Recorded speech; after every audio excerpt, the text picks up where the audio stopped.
These days, Monster energy drinks are simply ubiquitous. Think of a sporting event promotion, and 9 times out of 10, Monster Energy is likely to be associated with it strongly. The association is not without merit, as the Monster concoction does give you an energy boost, as its caffeine and vitamin B content in every can of Monster, whatever the flavor, propels you in your workout. As such, it has found a place among aficionados and practitioners of extreme sports such as mixed martial arts and high-octane motorsports, further propagating the brand's image. As it was unheard of before the mid-2000s, you may think it's a brand created from scratch by CocaCola, its parent company. But the real story is far more interesting than that. Here's the real story behind Monster energy drinks.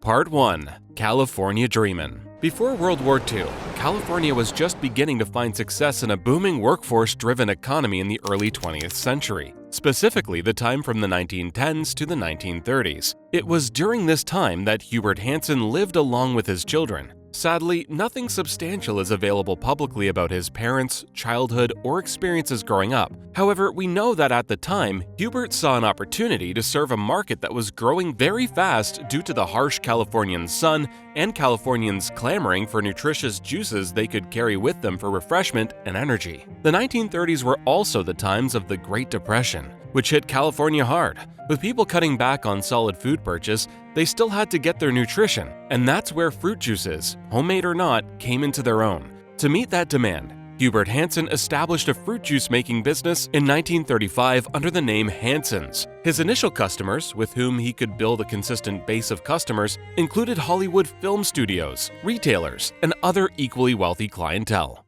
Part 2. Going ahead and obstacles. Thanks to smart sourcing and sales during a crisis, Hubert Hanson grew his company to become more and more popular, became well established in the Western USA, and exported to Hawaii and the East Coast. They simply added the word juices to their company name. All this was made possible by a manufacturing plant in Los Angeles that they procured in 1946. But even then, Hanson's juices could not compete on an equal footing with established giants selling carbonated beverages such as Coca-Cola. You wouldn't be entirely wrong to assume that fruit juices had their day in the sun, metaphorically and literally, mostly due to the harsh realities of the Depression, when nutritious, solid food became hard to obtain. By the end of the 1940s, the economy of California went into an overdrive boom period, and there was simply no shortage of nutritious food. During these times under the harsh Californian sun, Coca-Cola quickly became the drink of choice since it was just some extra cool-tasting sugar on top of an already secure diet. Hanson's juices maintained a market enough to keep the company running, but it failed to make a wide-reaching impact. Finally, Tim Hanson, one of Hubert Hanson's grandsons, established his own independent fruit juice company in 1977 under the name Hanson Foods Incorporated, and he secured a license. A bit of a renaissance would begin for Hanson's under Tim. Part 3. Hanson Foods Incorporated and Hanson Natural Corporation. The new business, which had its headquarters in Los Angeles, focused on pasteurized, shelf-stable juices, especially apple juice. Under Tim's guidance, the business quickly gained a reputation for creativity in flavor mashups and marketing. They were essentially just doing what Hanson started out doing, as these products contained only organic components. Midway through the 1980s, Hanson's sales topped an estimated $50 million. However, the company's sales did not increase enough to pay back the finance for a new factory, and in 1988, it filed for bankruptcy. In January 1990, California Co-Packers Corporation, an intriguing Hawaii-based company, bought the Hanson's brand. Sales amounted to $13.7 million that year and $17.1 million the following. The first glass bottle from Hanson, which had previously only used cans, was released in the summer of 1991. However, this innovation could not save the company from the second round of bankruptcy either. On July 27, 1992, a group of investors comprising of family and friends, including future CEO Rodney Sachs, as well as British industrialist Hilton H. Schlossberg, who later served as vice chairman and president, bought the struggling business. The investors believed that the brand's reputation for longevity and recognition would be worth betting on, and that the market for its specialty was only beginning to open up. At the same time, Hanson Natural Corporation went public and was listed on NASDAQ. The business quickly announced a turnaround. In 1992, earnings were $21.3 million. Part 4. Strengthening the niche. At the time, Hanson employed roughly a dozen people. Tropicana now outsources most of its operations after purchasing the Hanson facility after the bankruptcy. For new formulas, they even consult flavor consultants. The beverages were mixed by individual businesses and snipped to independent bottlers. In the early 1990s, pint-sized, bottled iced teas, lemonades, and juice drinks were introduced. These were in the New Age drink category, which also featured iced tea and sparkling water as alternatives to classic cola drinks. The general perception of these drinks as being reasonably healthy helped Hanson chug along. Soon afterward, Hanson began employing taurine and ginseng in their range of canned smoothies, essentially making them energy drinks. Taurine, as you might know, is an ever-constant ingredient in Red Bull. The smoothies weren't just a brand new item. According to Sachs, they indicated a fresh spirit of innovation in the business. Previous national product introductions had failed because the iced tea, lemonade, and juice cocktails they offered were too similar to what Snapple and other companies already sold.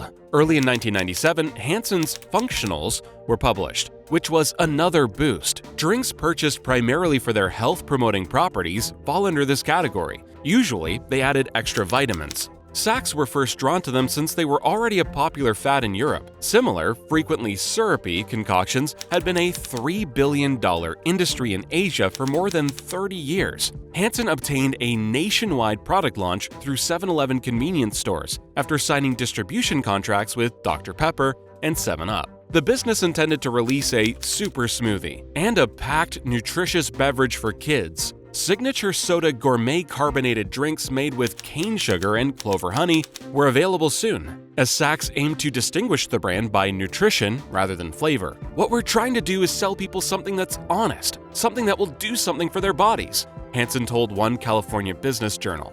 He knew what he was doing, and all these moves would help the company gain invaluable know-how and expertise to do the very thing they would become known for, their most famous and best-selling product.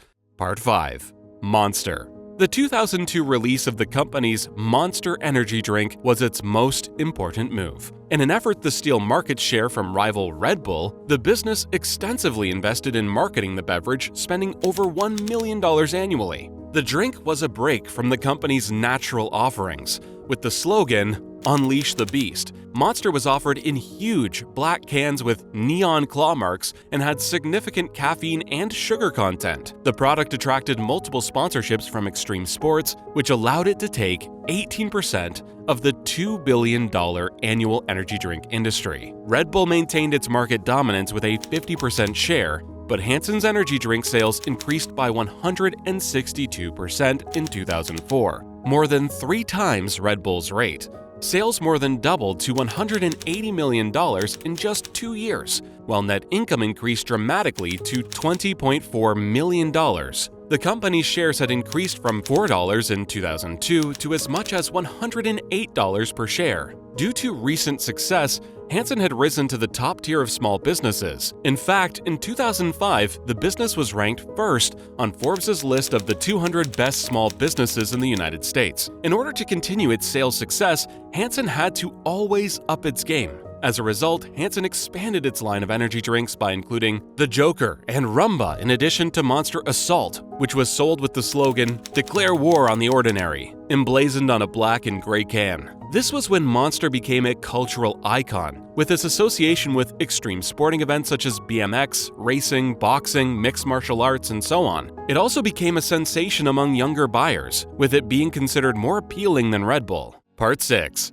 Coca-Cola ownership and future. The largest beverage business in the world, Coca-Cola Company, increased its wager on the expanding energy drink market in 2014 when it decided to exchange some brands and spend nearly $2.15 billion to purchase a 17% share in Monster Beverage Corporation. According to a statement, the move was a component of a deal that also involved the transfer of Monster's energy drinks NOS, Full Throttle, Burn, Mother, and Play from Coca-Cola. Meanwhile, Monster switched over to Atlanta-based Coca-Cola for Hanson's natural sodas and juices, Peace Tea, and Hubert's Lemonade. Letting the old rival take over distribution and marketing worked wonders for Monster, as it could now use Coca-Cola's robust worldwide distribution center to its best advantage. Over 100 nations sell the Monster energy drink, which employs about 3,666 people worldwide. Ending its fiscal year in 2020, Monster Energy reported $4.6 billion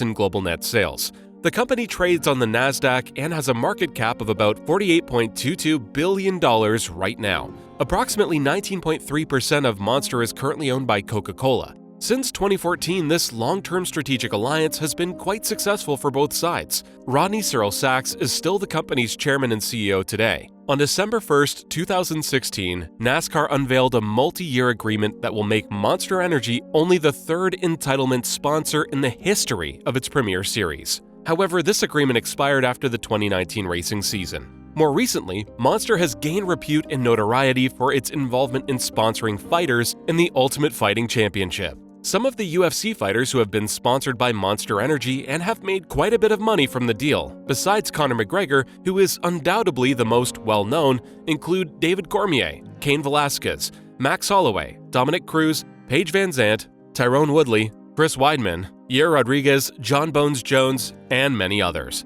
According to a recent analysis by Allied Market Research, the market for energy drinks will increase from $53 billion in 2018 to $86 billion in 2026, representing a 7.2% compound annual growth rate, CAGR. Asia Pacific is predicted to experience the highest growth, with a CAGR of 7.3% from 2019 to 2026. It's time for Monster Energy to grow more, and business analysts have no doubts about their ability to achieve it, particularly with Coca-Cola's help. That was the story of how Monster Energy came to be, from originally being a small fruit juice seller to being the go-to name in the energy drink market.